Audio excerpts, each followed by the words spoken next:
V. El rasgo del elegido. Los elegidos son aquellos vidyas perdidos que comprenden y aceptan los fundamentos de la sabiduría hiperbórea.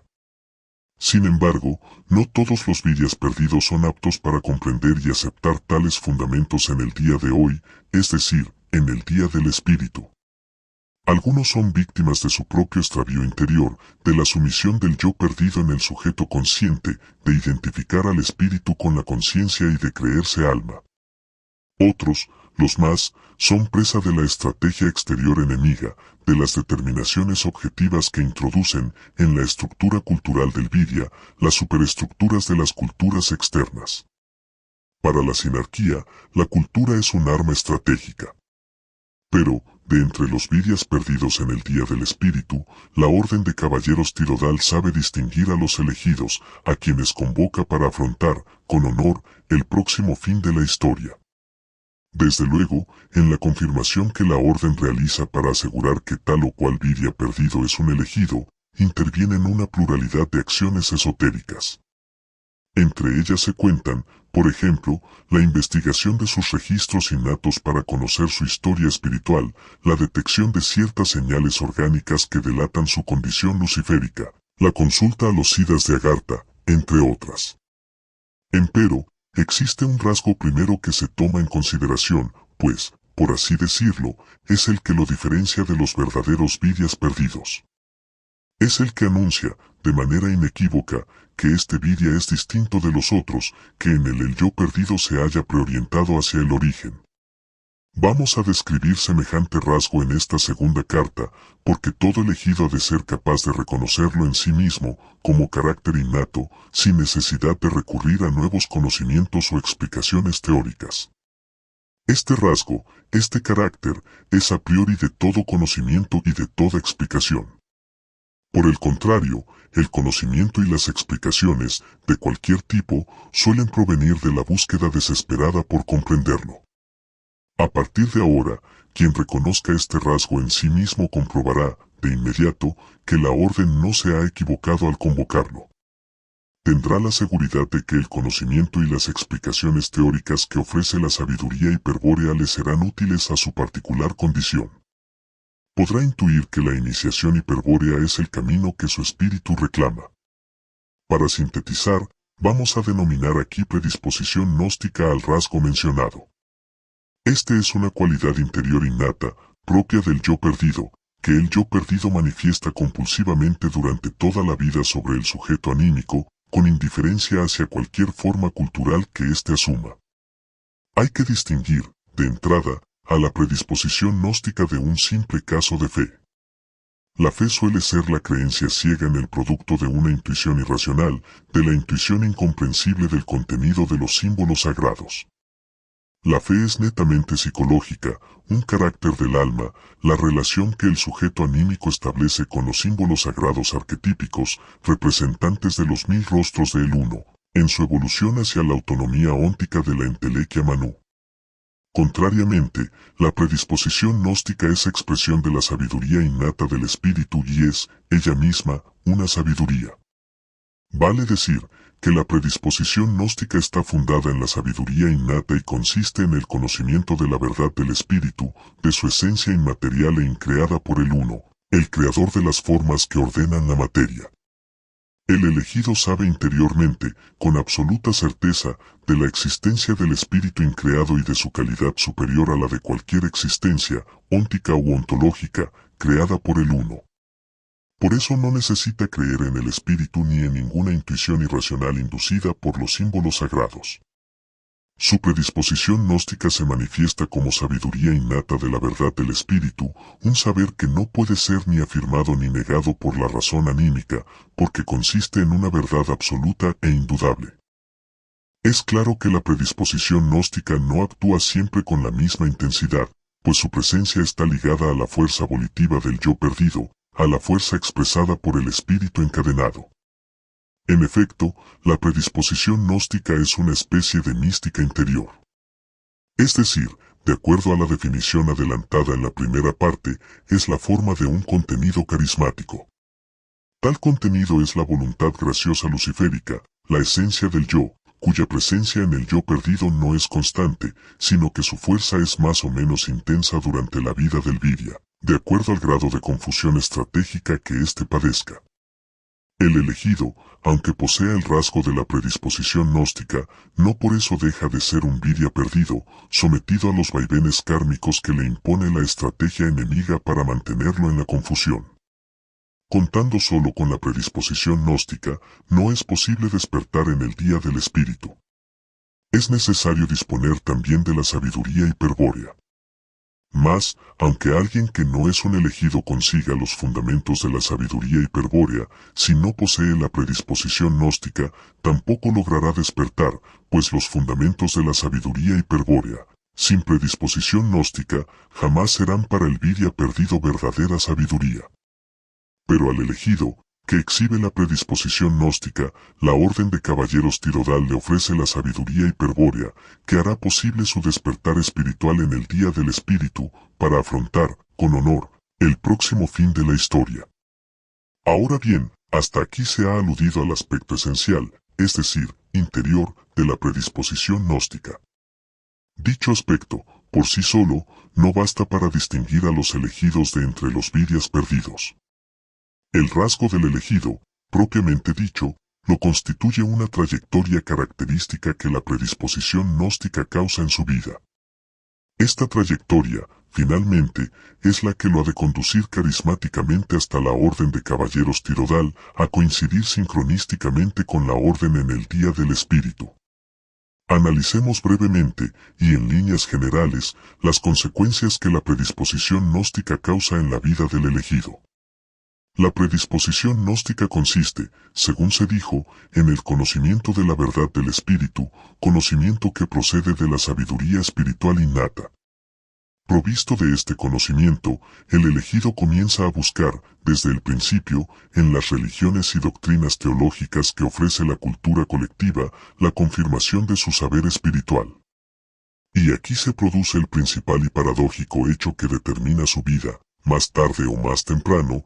El elegido acaba por comprobar que ninguna religión o doctrina teológica, comúnmente aceptada, explica o describe su certeza interior. Algunas hablan, por ejemplo, del espíritu y hasta le atribuyen un creador, el mismo que creó a los gusanos, a los perros y al pasú, y que cría a este último esperando recibir su dolor.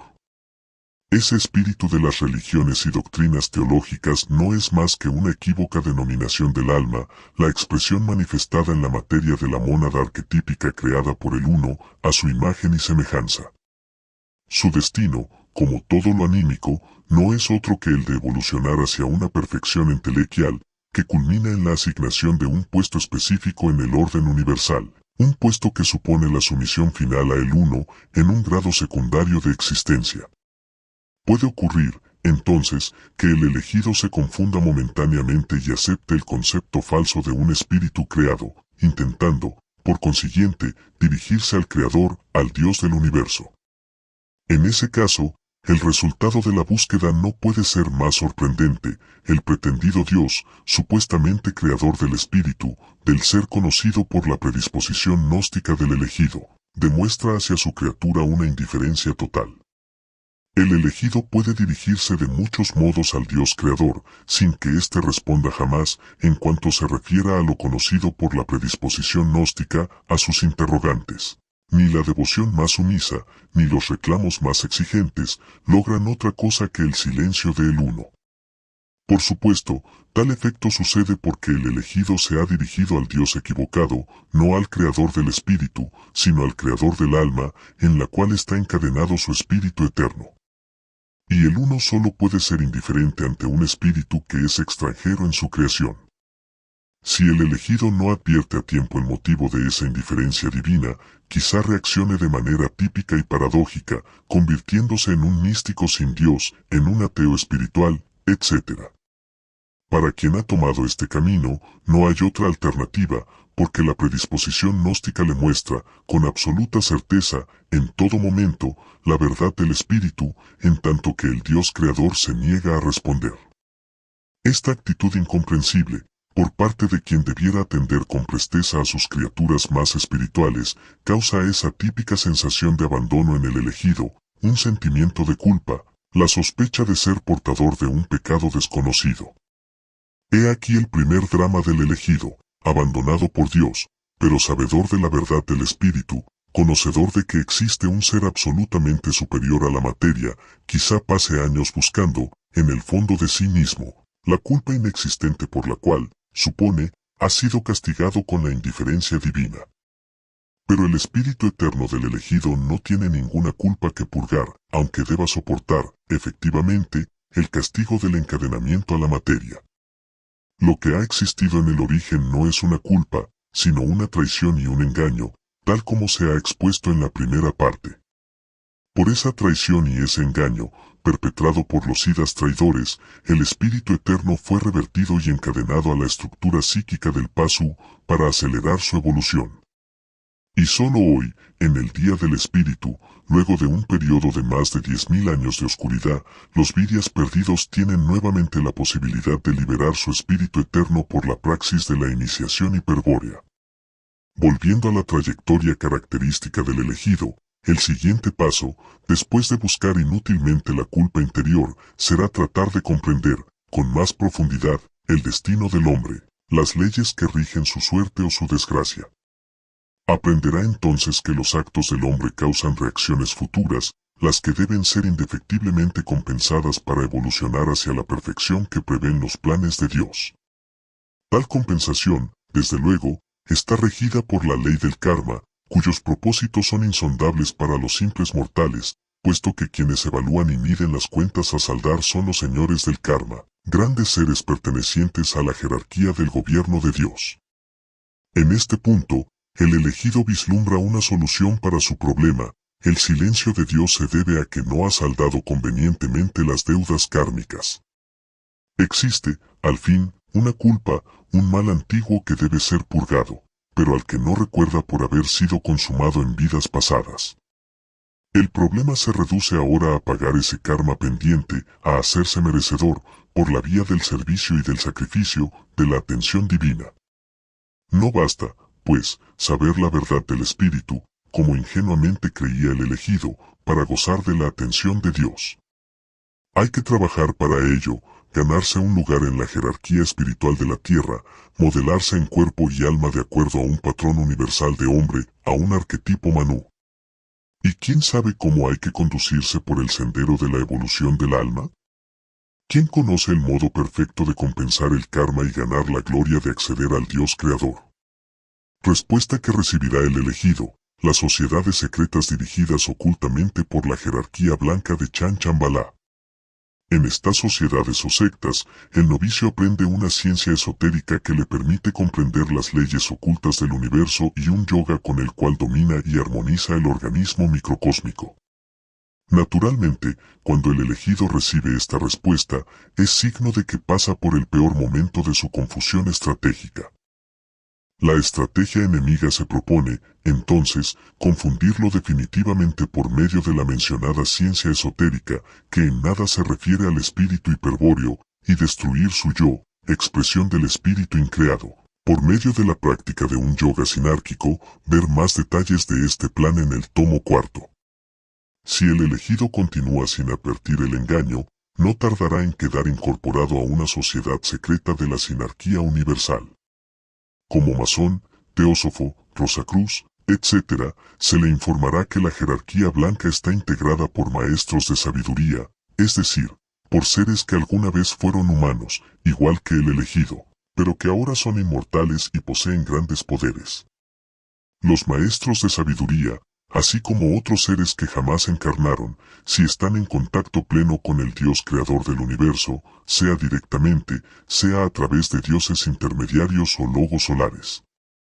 Y esta respuesta satisface completamente al elegido, puesto que entonces ve con claridad el camino a seguir, ha de esforzarse en conquistar los grados necesarios que le permitan relacionarse con los maestros de sabiduría, para que ellos le indiquen el camino hacia Dios o hacia un orden superior, donde su conocimiento de la verdad del Espíritu sea justamente valorado. Y he aquí el segundo drama del elegido, a medida que más se esfuerza por alcanzar dicha meta, comprueba, con desesperación, que los maestros de sabiduría también están ciegos y sordos a sus esmeros y solicitudes. Pero aquí es ya muy evidente que algo extraño ocurre,